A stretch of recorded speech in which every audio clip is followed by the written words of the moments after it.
O Plano Real foi fruto, primeiro, da experiência passada. O Plano Cruzado se aproximava e foi fruto do que eu disse aqui, do cansaço da população, havia espaço, mas foi fruto de decisões técnicas bem feitas e, principalmente, da capacidade política que o governo demonstrou naquele momento de explicar ao país do que se trata, o que nós vamos fazer. Uma das decisões que eu reputo mais importantes foi tomada aqui em São Paulo, porque o grupo que fazia o Plano Real vivia se escondendo de vocês, da imprensa, não sei o que e tal. E aqui em São Paulo, que tem uma sede do Ministério da Fazenda, nós nos reunimos lá, eu não me lembro quem foi que deu a ideia, eu penso que tenha sido o Pércio, que disse o seguinte: vamos fazer o seguinte, o contrário do que se fez até hoje, ou seja, vamos anunciar com antecipação as medidas que nós vamos tomar, porque os planos do Brasil vinham de sopetão. Você acordava e já mudou tudo, mudou a taxa de juros, a taxa de inflação, a moeda, tudo mudou. Bom, e você leva um susto, congela o dinheiro que você tem no banco, leva um susto, não vamos fazer isso, vamos dizer por antecipação. Então, a tarefa de comunicar ao país foi muito importante. E o país estava querendo ouvir, porque não adianta você falar, precisa que as pessoas queiram ouvir. Estava querendo ouvir as medidas. Então, o meu papel foi muito mais de político do que de economista, que eu não sou. Eu sou sociólogo, não sou economista. Conheço um pouquinho, mas não sou. Bom, e o meu papel era falar. E você, como eu disse aqui, não adianta você falar, porque os outros ouçam. E você sabe, os que melhores sabem se comunicar são os jornalistas, são os comunicadores.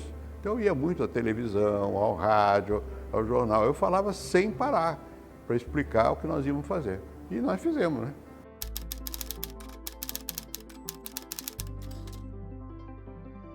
Veja, o que foi o Plano Real? Tem um lado que é digamos, uma espécie de... Parece como se fosse uma feitiçaria, URV, União Real de Valor, né? Você muda a moeda fisicamente, cria moeda nova, mas foi feito várias vezes. Por que não deu certo as outras vezes? Porque não foi feito o complemento. O cruzado quase deu certo, mas não foi, faltou qual era o complemento? Botar as contas públicas em ordem. Isso leva muito tempo. Renegociar a dívida dos municípios, a dívida dos estados, a própria dívida externa do país. Pô, o real foi essa engenharia toda, que é um processo, não é um ato, né? Então, o que nós fizemos foi reconstruir as bases para o bom funcionamento das finanças públicas no Brasil, né? Isso foi importante, ao lado, naturalmente, simbolicamente, da troca de moeda, da demonstração pela URV, que você pode ter uma moeda estável enquanto a outra vai se desvalorizando. Tudo isso é importante para educar a população, mas o fundamental é mexer nas contas públicas. E você tem que privatizar, os bancos que estão quebrados, você não pode deixar que funcionem como funcionavam. Os bancos estaduais no Brasil eram bancos emissores, porque os governadores tomavam empréstimo dos próprios bancos dos estados. Nós fomos fechando. Isso não é popular. O popular é o resultado, mas o caminho precisa de coragem.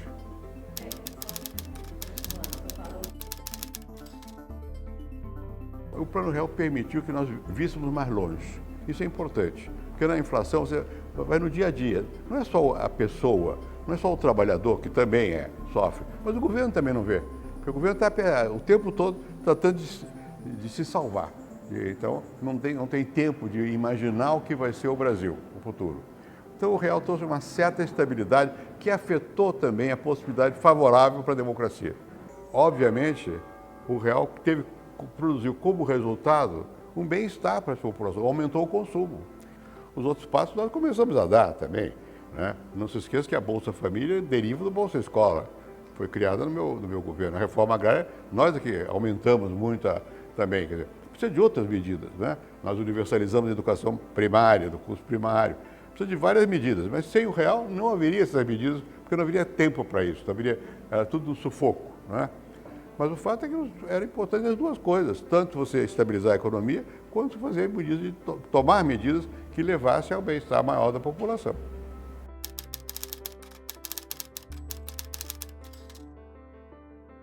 Foi um sucesso no Brasil. Mudou de patamar.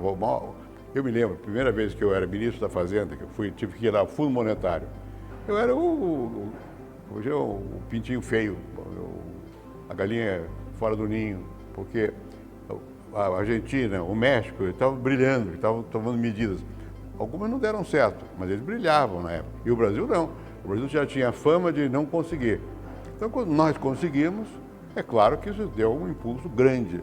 A possibilidade do Brasil ter uma presença mais ativa nas relações internacionais. Quando eu fui presidente, no caso da América Latina, principalmente no Sul, na América do Sul, bom, nós tínhamos, eu não gosto de usar essa expressão, mas nós tínhamos uma certa liderança na região. Isso não haveria se não houvesse estabilização da economia.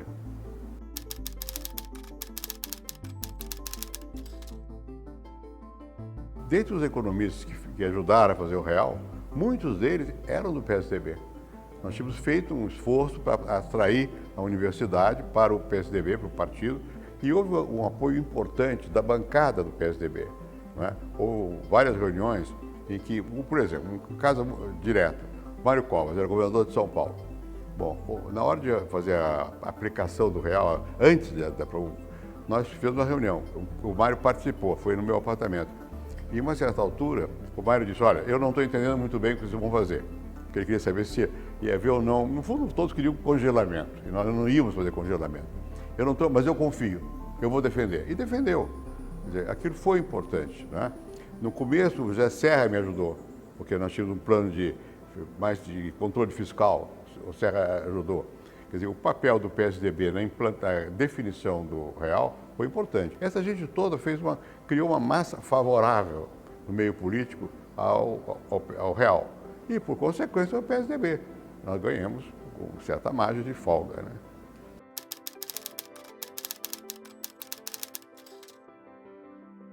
Eu não queria deixar o Ministério da Fazenda. Eu só deixei o Ministério da Fazenda porque eu percebi que o nosso provável candidato do PMDB, que era o ex-ministro da Previdência, foi para o Rio Grande do Sul, porque preferiu garantir uma vaga para Rio Brito, lá no Rio Grande do Sul. Um desses pesquisadores de opinião pública que me disse, olha, aqui é o seguinte, você pode ganhar a eleição. Foi para surpresa, porque quando eu saí do Ministério e fiz as primeiras pesquisas, eu tinha 12%. E o Lula, que era o adversário principal, tinha 40%, próximo de 40%. E ele disse, você pode ganhar. Haveria um ou outro que poderia também, se fosse candidato, ganhar. Então, por que eu podia ganhar? Por causa do Plano Real, obviamente. Né? Não é que eu tenha ajudado a fazer o Plano Real porque queria ser presidente. É o contrário, mas é inegável. E o PSDB se beneficiou bastante.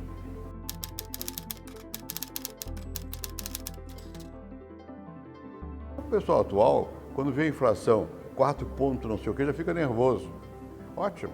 O bom é que não tivesse nem isso, né? Mas, de qualquer maneira, é uma mudança fundamental. A geração nova teve a sorte de que a antiga, esse problema parece que foi resolvido. São 25 anos. Nós não mudamos mais a moeda, o governo aprendeu a controlar a taxa de juros e tal, os gastos. Então, acho que foi um progresso grande.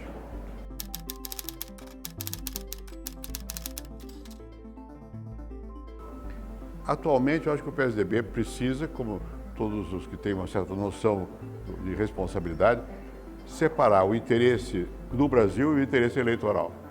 Às vezes as pessoas raciocinam, não vou votar contra a reforma da Previdência porque isso vai beneficiar este governo. Não, eu acho que tem que apoiar o que for correto. O PSDB tem sido muito tímido em reivindicar para si o que fez. Né? Tem que reivindicar, tem que cacarejar.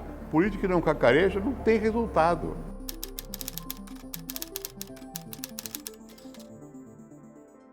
Quando há polarização, a razão fica meio sofrida, porque a polarização não se dá por motivos racionais, mas pela emoção. Eu estou de um lado, eu estou do outro. Toda hora, as pessoas não veem o resto. Bom, isso, a meu ver, não deve fazer com que o PSDB desista da racionalidade. Porque também não é para sempre assim. É um momento de polarização. Daqui a pouco as pessoas se cansam da polarização, querem resultado, né? A preocupação, a meu ver, do PSDB não é de aceitar a polarização, mas é de mostrar que o caminho dele não é o do meio, indiferente. Não é isso, não. Ele tem lado, né? Agora, ele usa esse lado sabendo que há outros lados e disposto a negociar, porque é uma diversidade. Ele é democrático, né? Mas ele tem lado. Qual é o lado? Como é que você pode, num país com tanta desigualdade, ter o lado diferente, senão daqueles que mais precisam? Tem que ser do lado dos que mais precisam. Não é fácil, mas dá para fazer e é importante manter a crença. Ninguém faz política sem acreditar. Você dá razão, mas você tem que ter ao mesmo tempo a crença, né? Às vezes dá a sensação de que os partidos perderam a crença. E isso faz com que o povo se desiluda, né? Não é só aqui. E fica com raiva de quê? Da classe política, como se fosse uma classe. Nem percebe a diferença, né? Nós temos que marcar a diferença, a meu ver.